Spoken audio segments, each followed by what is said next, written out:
Darklings, lightlings, hybrids, and everyone in between. How are you? I've missed you. I've been so busy, man. I just have not had time for YouTube. But you know what? Again, we're gonna just do videos randomly, okay? Okay. I can't give you a schedule right now. Just know that I've missed you all terribly. I saw a tag and I thought I want to do this, so we're gonna do it today. I don't have too much time, so my answers they're going to be as short as possible. But it is the hashtag Why Witchcraft from lovely Lennon Smith.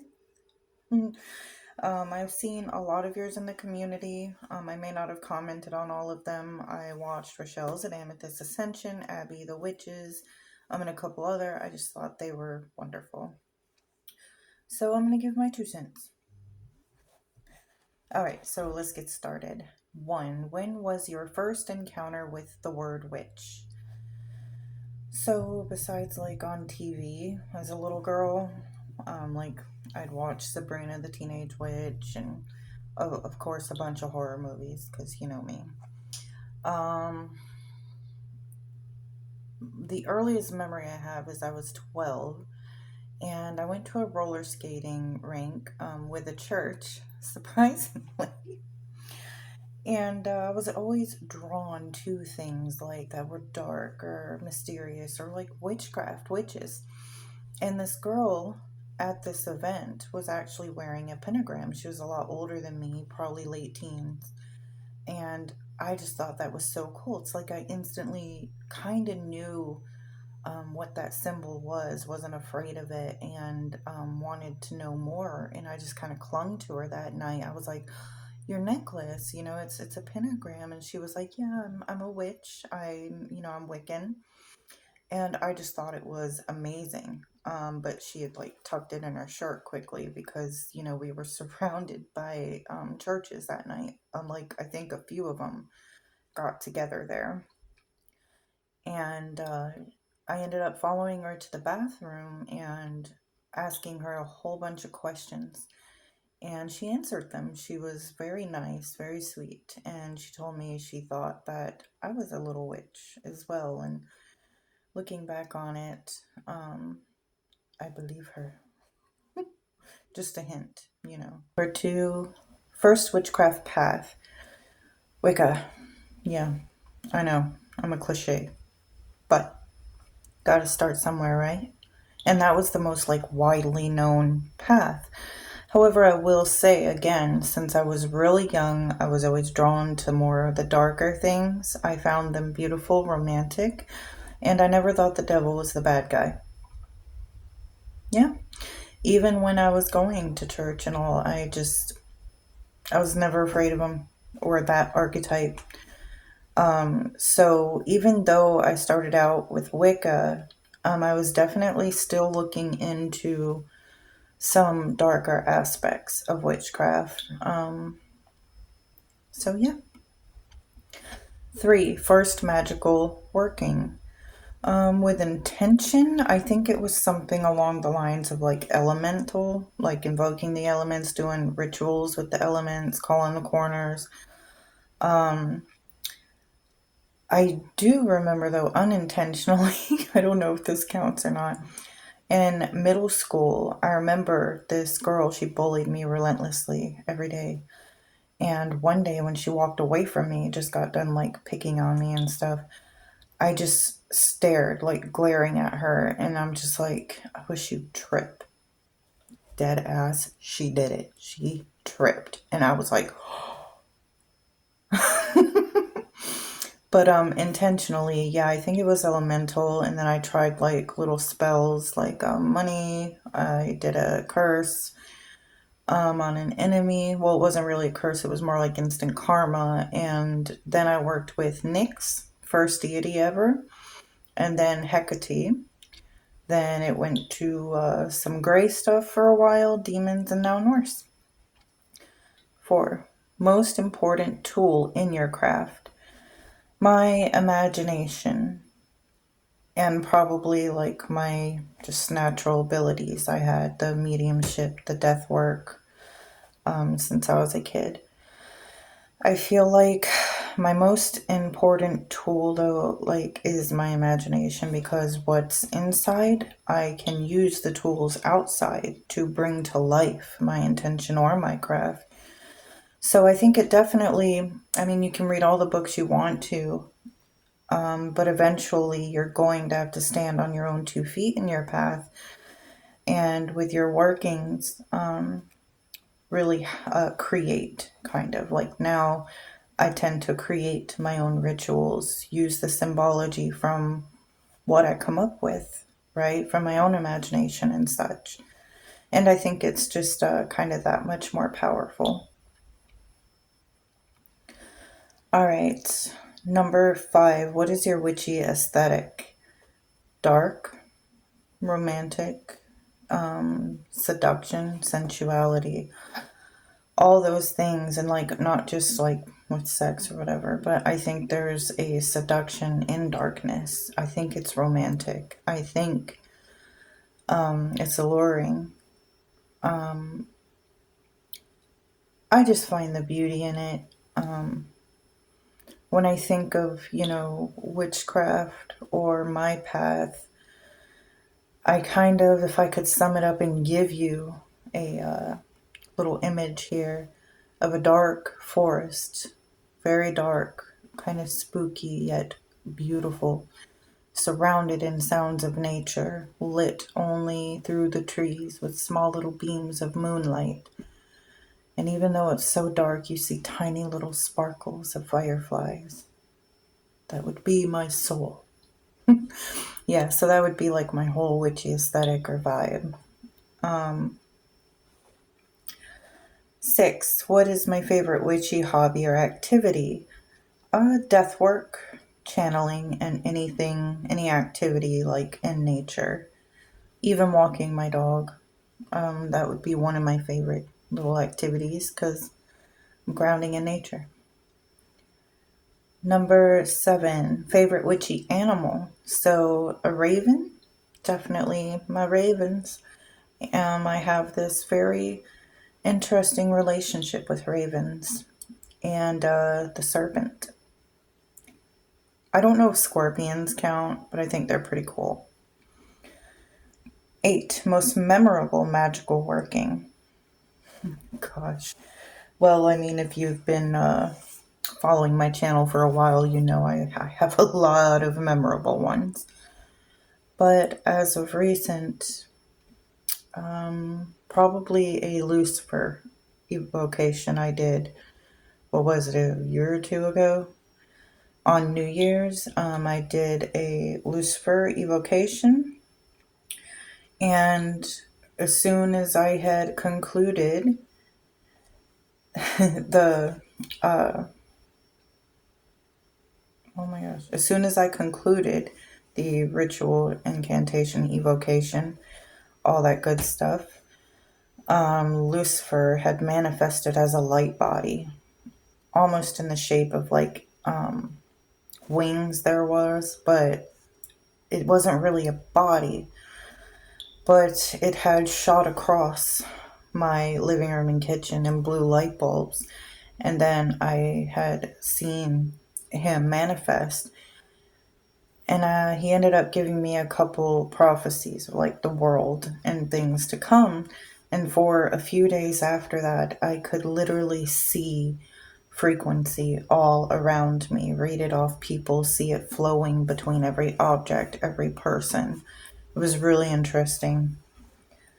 It still sticks with me. And I do see a lot of his prophecy coming true.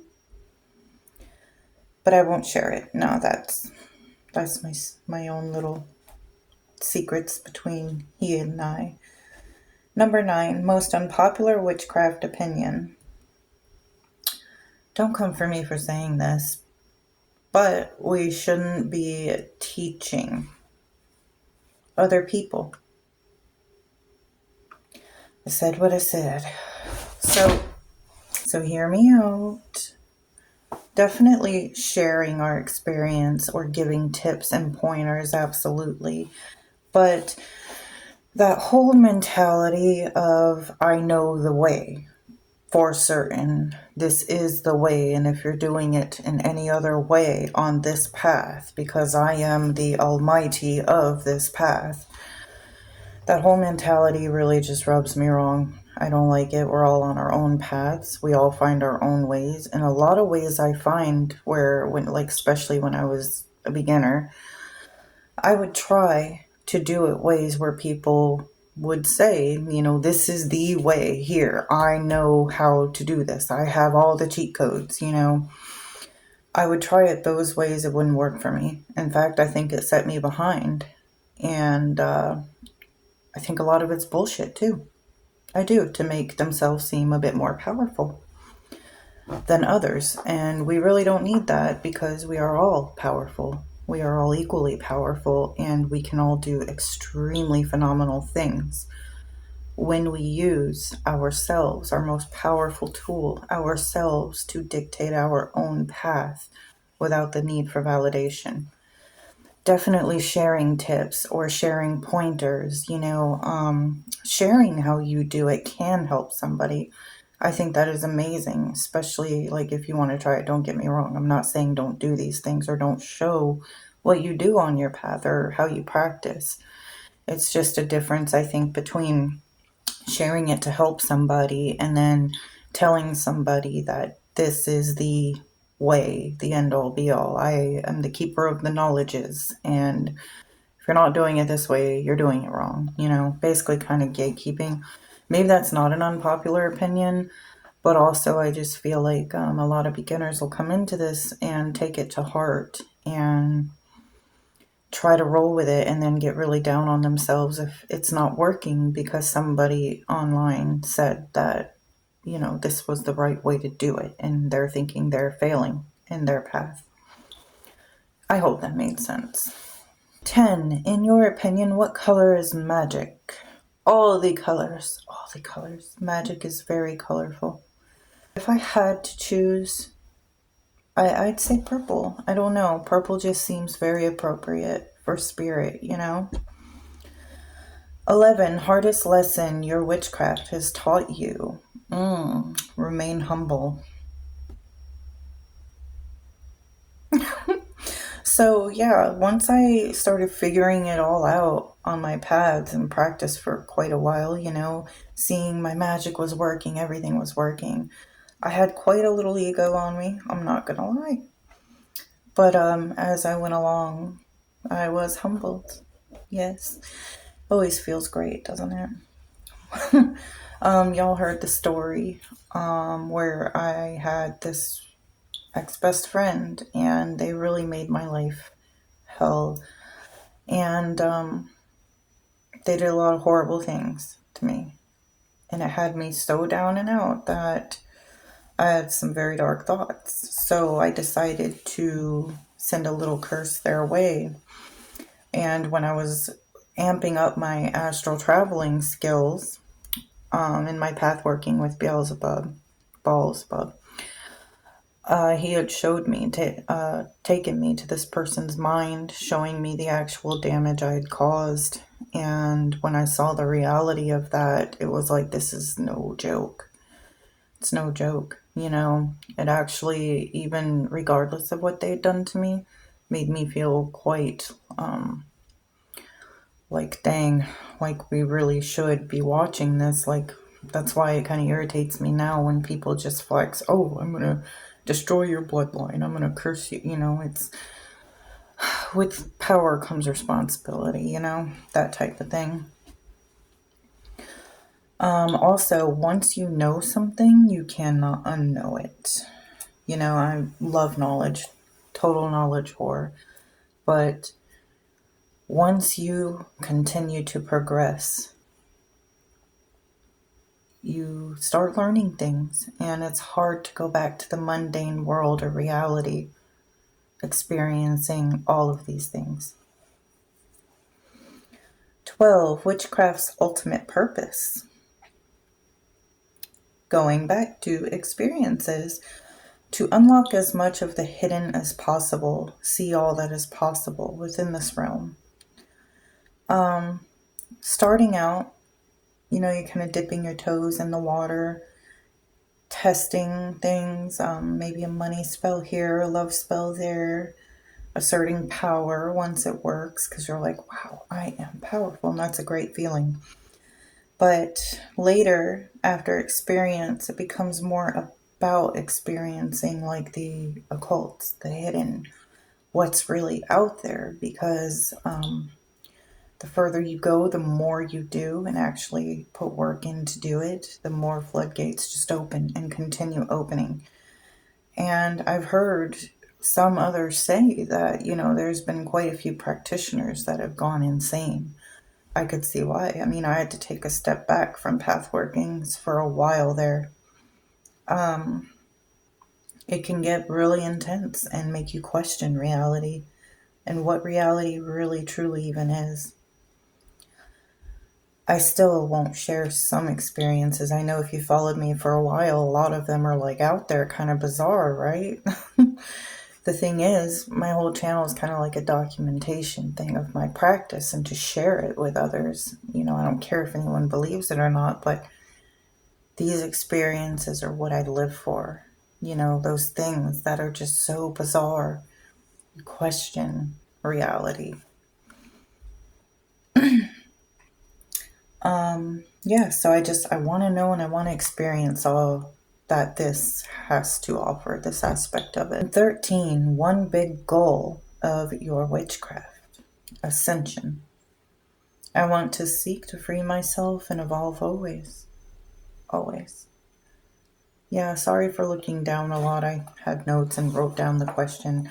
Otherwise, I'd forget and wouldn't know what the hell I was talking about. So, yeah. But those were my answers. This was fun, and thank you, Lennon, for creating this hashtag. It was brilliant. And it's always fun to kind of look back, right? And even answer these questions for yourself. But until next time, guys, much love.